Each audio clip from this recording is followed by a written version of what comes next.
Oh, Sami Zayn and Kevin Owens sent the crowd home happy at the end of WrestleMania Night 1 on an incredible high. The Bloodline lost 2 championships. There was only 1 championship left, so the Bloodline would fall. Let's finish the story. Let's finish the story. Finish the story, Cody. Finish the story. This is all I gotta say about the goddamn story. This is what I think of the goddamn story. This is what I think of the goddamn story. Because the story is now complete. How do you fucking come back from that? Everything was there, and then WWE said, poof, we're just going to do that. Oh boy, a lot of fans are really, really pissed off. Not me, though, because I'm too busy laughing my goddamn ass off at the incredible amount of whatever the hell's going on in this company. I'm John Rankin with my review of WWE WrestleMania 39 Night 2. WrestleMania goes Hollywood. WrestleMania better get the fuck out of Hollywood because, oh boy, those fans were really, really deflated. Not me, though, because I'm sorry, I wanted Cody to lose. Yes, it doesn't make any sense, in all honesty, with how they built it up. This is right up there with the end of Starrcade 1998, the end of Starrcade 1997, really the end of a lot of WCW's pay-per-views. And kind of funny, this sort of reminds me of when Jim Crockett Promotions kind of went off the goddamn rails because Dusty Rhodes was booking, overbooking to the max. And that was really, really overbooked to the point where I was like, okay, the crowd's at a fever pitch, ebbs and flows and all and everything, and I'm not the biggest Cody Rhodes fan. How do you not pull the goddamn trigger there? How do you not pull the trigger there? This is worse than SummerSlam 93. They might as well just had streamers and balloons pop down. Brody Jr. was there. Brandy was there. Liberty was there. Just so Cody could say to his kid when she cries, cry more, Lib. You know Cody would do that. But in all seriousness, everything was there. Everything was there. Oh, they ain't getting that moment back. They ain't getting that. That evaporated right there. I really want to see them try to dig their way out of this. Let's just get to the goddamn show. Roman Reigns is, I believe, about 80 days away from Pedro Morales' 1,027-day reign as WWF champion. So he's going to beat that. Because even if he shows up at Backlash, he ain't losing there. Next one would be somewhere. It'd be around one of the Saudi shows. I think that he's going to actually hold it to Money in the Bank. I mean, hell, maybe Cody wins it at one of the Saudi shows. I don't know. I'm sorry. This is great shit. Because a lot of people were pissed. I was baffled, but I'm not upset. Why not go for the goddamn record? At this, if the titles weren't unified, it would be so much better. It would be so much better. Because now Roman is probably going to disappear for a while. And he's got that part-time schedule. He has most certainly earned it. Everybody would take that deal and get a ton of money for limited dates. They're going to possibly be sold soon. Rumor has it may be Endeavor that has the UFC and getting the UFC and WWE under one umbrella. Ella, A. When that happens, maybe I'll do a video on it. Who the hell knows? Pre-show, Kayla just letting it all hang out right there. Not that I'm complaining because Kayla is a beautiful woman. Oh boy. You know, I noticed one thing about WWE's video packages here, and unlike yesterday, I had this pointed out to me on the YouTube version of their kickoff show for night 1, during the Dominic prison shot scenes, they had a shot of Auschwitz. Yeah, they wanted to call Gunther, or name Gunther, or Walter rather, after an SS captain. And he has the number 88 in WWE 2K23. Whoever did that and snuck that in deserves to be fired. Whoever did not realize what that was deserves to be fired, because I saw that clip. I did not see it at the time. I got sent earlier today. I saw that and I go, you have got to be out of your goddamn mind. I knew what that was. Like, you gotta be fucking kidding me. Multi-billion-dollar company, likely sold for billions of dollars. I ain't too surprised given some of the people that work there, but seriously, I bet Brian Kendrick sure liked it. Auschwitz. God damn it, there are so many other prisons you could take. What was the Gulag taken? Why is Rosenberg getting so much television time? That was a bad transition, but honestly, Rosenberg's annoying. He really is. They were taking him on a giant journey, going through the gorilla position and everything. It's too bad a giant gorilla wasn't there to maul him. So, 80,497 fans was the announced attendance for night one. The WrestleTix on Twitter, by the way, had the ticket layout or the tickets sold at around 67,400. Even if there were extra floor seats, there is no way they got 80,000 people there. The capacity of that particular stadium, yes, with the football field, is just over 70,000. With the stage and with the obstructed seats, there is no way they had 80,000 people there. Jimmy Allen does America the Beautiful. And at first I noted with how quiet he was and how terrible he sounded, I was like, Helen Keller would have done a better rendition. He got it up at the end. Maybe it's a mic problem. Kevin Hart is allegedly a comedian. I'm still waiting for him to do something funny. Snoop and Mike Mizzelzanin, they kick it off again. Bork gets a bunch of pyro and gets a big pop, and it's Bork versus Edward James Olmos. This match was exactly what it needed to be. It's just a shame that Olmos is not... He is this generation's Giant Gonzalez. I'm sorry, he sucks. No amount of Bork selling was going to do it. He hit a few slams, did a couple bear hugs. Bork did a few Germans, hit an F5. There you go. That's it. Is this Bork's last Mania? Maybe. He sold for him. It didn't help Edward James Olmos look any better, though. Liv, Raquel, Natty, and Shotzi, Sonya and Chelsea against Ryu Rousey and Ken Baszler. Ken Baszler sounds like a goddamn law firm. I'm calling them Ryu and Ken, or Ryu and Ken, however you goddamn say it, because they were dressed like the Street Fighter characters. Okay, the women tried. Bless them. I like Liv. Raquel was trying to hurt everybody because her president got indicted, which is hilarious. If you support the guy that got indicted, fuck you. Just want to say that. Let's get back to the review. You could have heard a pin drop at multiple points in this, and that's not even faulting the women. I like Natty. I like enough of the talents in this match. I think Shayna hurt her ankle, but Rousey got the victory. There we are. That's pretty much it right there. She tapped Shotzi. I fear this will be Shotzi's only Mania appearance. So, Lashley comes out with the Andre the Giant trophy. And that's it. And then Xavier was plugging the upcoming three-way match. Just gonna let that marinate right there because I don't need to say anything. Hit Row was on the goddamn show in the background. End it. Pull the plug. End it, please. Hit Row deserves to be nowhere near WrestleMania unless they're in the front row with the ticket. So, Drew, Sheamus, and Gunther. Intercontinental Championship three-way. My goodness. What incredible action this was. Hard-hitting, beautifully told story of Gunther. You know, getting the two friends to go at it. And, you know, the two friends beating him up. Those heavy chops. My goodness, that was insane. The levels of torture in this. The chops, the red meat. It was like raw hamburger. Their chest, it was insane. The crowd was loving this. This is one of my favorite matches of the year. This was goddamn great. And then we get a Brogue and McIntyre stops it.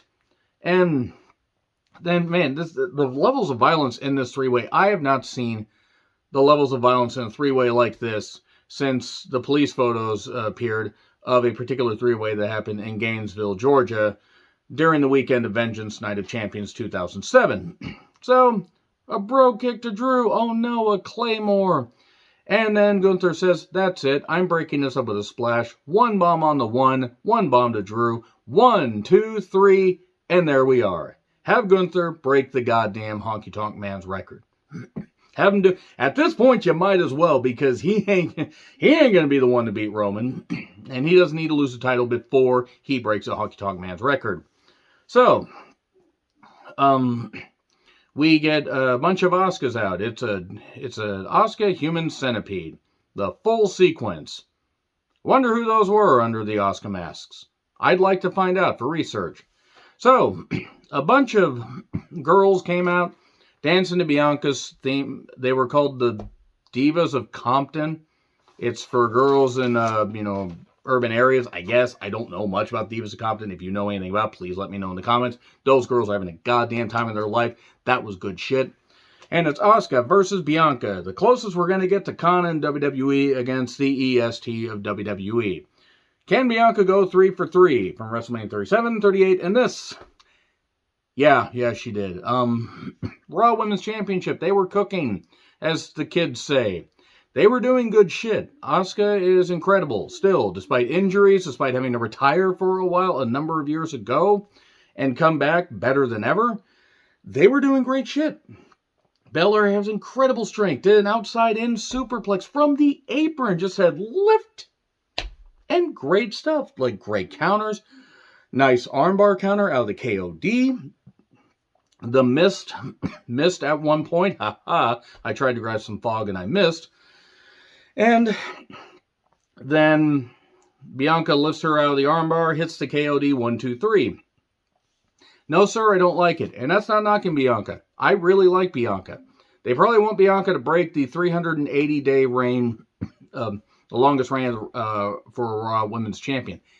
And I believe that was Becky. I think that was Becky. I think so. I get it. I do get it. However, now Asuka, I don't think Asuka's ever going to be... I don't think Asuka's going to be any more over than she is here. I can take a lot of losses, if there's like a light at the end of the tunnel. That's not Bianca. There's no hate here. It's the time to end it. There really was a time to end it. This was one of 2 title reigns that really should have ended on this night. And goddamn it didn't. But was it a great match? Yes, it was very well wrestled. Rhea versus Charlotte was actually better. But that's not faulting what Asuka and Bianca did in that ring. They did some great shit. Just the wrong winner. My take. So, announced attendance, 81,395 fans. Bullshit, WWE. 161K for both nights. 151K, I'm guessing. They probably got around 75,500 for each night. I'm not saying that they didn't have that stadium mostly full, but come on. So Miz and Snoop joust back and forth. Hey, Snoop says, you should pay somebody else. Here comes the money. Money talks. Here comes the money. Money. Hey, it's Shane McMahon, the good McMahon. The guy that posed with Ron DeSantis. So, yeah, just want to say right there. I mean, not that I'm surprised. I mean, he is a McMahon. They were all there for the inauguration of the big shit idiot a number of years ago. But Ron DeSantis, that piece of shit. If you support Ron DeSantis, fuck you. You don't deserve to have children or have any good qualities in your life. So, moving on from that. Here's Shane McMahon. I wrote down, oh, hell no. Shane immediately blows his ACL out. Who knew that Shane McMahon's ACL was going to get the biggest pop of the night? That is not from me.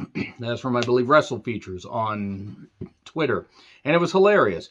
I honestly God hope that Shane McMahon was in an unimaginable amount of pain. Go ask Ron DeSantis for help, you goddamn sweaty-ass piece of shit. You goddamn egomaniac. Anyway... So this was stupid. And then Snoop called an audible while the referees were getting Shane out and punched Miz out and then hit a people's elbow. 1, 2, 3. Yeah. Unfortunately, the event did not get much... I mean, it was entertainment, I guess. It wasn't meant to be taken seriously. He had a bare elbow and he had a frog splash on the AEW show. Russell Crowe then does a Pope's Exorcist intro. I will be watching that movie in about 10 days? 10 days or so, something like that. Double feature, Renfield and the Pope's Exorcist. Get ready for lots of movie reviews. Believe me, I'll be more into movies than I'm going to be into wrestling for the next while. I love Russell Crowe as an actor. I mean, okay, his outside of Hollywood, his outside of movie stuff, questionable. Interesting musician. So anyway, we get Brooding Edge in his Polygon Man mask. And it was cool. Big old, music. I didn't recognize the song that he was using. I didn't recognize the song. Also, the audio was a little bit off. Anyway, then his theme, on this day I see clearly that Polygon Man has come to life.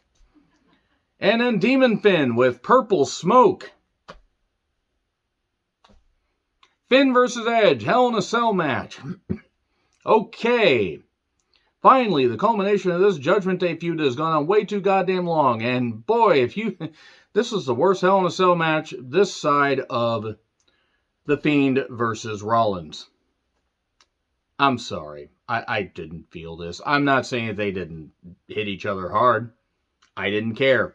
They brought up purple kendo sticks and purple red chairs and tables and all that stuff. When you're cheering for the furniture, that means that the fans aren't into the match. They're into the spots. So Finn gets busted open. They have to stop tape, so to speak, to get Finn's cut closed. Hell in a Cell, the most barbaric structure on Earth, and we are going to stop tape to close the cut. Careers are made to be broken. Bodies will be maimed, torn to shreds. Stop because of blood. I'm not saying that you shouldn't take care of the wrestlers, but there is a time and a place to do that. Finn should have said, give me a freaking piece of gauze and some tape. Slap it right there and go. The crowd was booing. The restarting didn't help. And a table stomp where Finn shattered his goddamn ankles. Shrieking Kerry Von Erich, June 4th, 1986 noises. Edge wins. God, that was shit. I'm sorry. That was shit.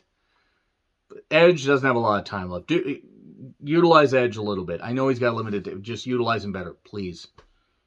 I hope both are okay. Just goddamn it. Kayla, just forgot to close her code again. Not that I'm complaining. Bianca says she's the EST. She's going to keep holding the championship. Who is next? Probably a call-up. Who's going to be the call-up? So anyway, Hall of Fame recaps are all on stage. Muto looked like he wanted to go get on a bus or go get on a Learjet and go home. More clips to kill time. 15 minutes or more since anything happened as far as matches. Cody gets more pyro. I mean, it wasn't nearly as much. I think we were all expecting the stadium to blow up, so anything less than that would have been uncivilized. Brandy, the kid, and also Brody Jr. was there. Oh no, we switched sides. There were some people actually joking about that, by the way. And there were 6 pianists there. That reminds me of the movie The Pianist. You know, taking in The Pianist, it was a bit long, but it was satisfying. If anybody remembers that movie, I'm sorry. It was very depressing. There were 3 men, 3 women as pianists. Very handsy, very talented pianists. We'll stop making pianist jokes one of these days. Reigns comes out with a lot of pyro. Good. Good stuff. Comes out with Solo and Heyman. Acknowledge me. There were some boos for Cody at first, or maybe it just sounded like boos. I don't know. It was more of a 75-25. Maybe some people are seeing through the fucking facade. Just want to say. Not saying the guy doesn't put in the work, but come on. The presentation is no better than it was in AEW. You just took the entourage away, which is a good thing because there was entirely too much Brandy on my screen, even though she was barely there.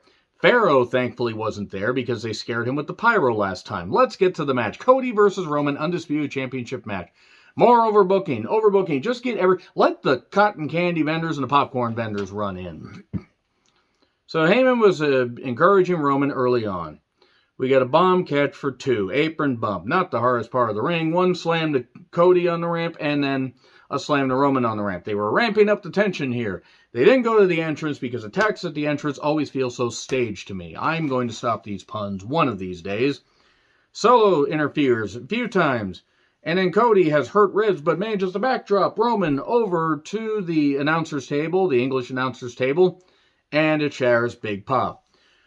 And then Solo uses the weight belt. The ref hears it and says, Solo, leave. Get out of here. Crossroads for 2. And then we get a Uranagi for 2. Or rock bottom variation. Pedigree for 2. Big pop. Punch out of the air. Oh no. 1, 2. Kick out. Figure 4. And they're all exhausted. Spear for 2. The crowd is at a fever pitch. And then the guillotine. Cody fights out of it. Hits windmill punches. And then, oh no, a ref bump. Big shock, a ref bump in a Roman match. The ref bumps are overdone. Because the instant the ref bump, this is how you know ref bumps are done too often. Because they aren't looking at the ring, the fans, they look to the stage. or they look around to see who's going to interfere. And it's every company, by the way. Every company. WCW is guilty of it. Even back in the 90s and all that. So, the Usos come out. Here's a question in WWE. You have about 50 refs under your employ. You had a bunch, I imagine, to work for NXT, and a few that have worked some big matches. Send one of them out? Maybe? Many referees... This started to go long, and I mean, I get it. It was moving. There were moving parts to it, but Zayn and Owens show up, and they lay out the Usos, and then a stunner to Roman, and a haluva kick, and then a cover because the referee's back. 1, 2, ooh, 1, 2, 1, 2, boo yay, boo yay, boo yay, and then 1 crossroads, 2 crossroads. Heyman distracts the referee. Gets in the corner, Solo comes back, spike, spear, 1, 2, 3, and the story is dead. There you go. I'm laughing still because it's hilarious, but he will beat Pedro Morales' record. I would be very surprised if at this point they don't have him do that. All due respect to Pedro Morales, one of the best draws in the company's history. Not as big as Bruno, but drew very, very well. But goddamn, Roman retaining, the crowd is deflated. It's going to be very interesting to see how the crowd reacts tomorrow on Raw. Personally, that's one of the most hilarious endings to WrestleMania in years. That's right up there with the ending of WrestleMania 9. Because it's at this point that they have built it up to where anybody that beats Roman, I mean, people are like, oh, it could be Jay, it could be Jay. Okay. I ain't going to give a shit at this point. I don't care who beats Roman. I'm not even angry. I'm just laughing. At this point, I'm just going to laugh. Because whether they are sold in the coming days, whether it takes a while, the Peacock deal still runs through the early part of 2026. If they go back to where they're going to charge for the monthly pay-per-views, you think that finishes like this and you think stuff like this and people being used to not having to pay for the pay-per-views for nearly a goddamn decade, you think they're going to pay the full price? Oh no. Those torrent sites and all that stuff is going to go, they're going to go back up. I'm going to drop my reviews dramatically depending on what happens, but we'll talk about that when we get to it. But this WrestleMania, I mean, it has moments, it has ebbs and flows, but man, that was a hilarious ending. And Cody lost in front of Brandy. Well, I guess you weren't a black belt, you're a black bitch. Well, I guess, look, Cody, look what your wife caused. She caused you to lose. Don't bring her. Bring Pharaoh. He's the goodest boy. And those women shut up. Woof. Anyway, agree, disagree what I said. Like, share, subscribe, Twitter handle in the description. I'm John Rickland, laughing at WWE's decisions. See you tomorrow for Raw.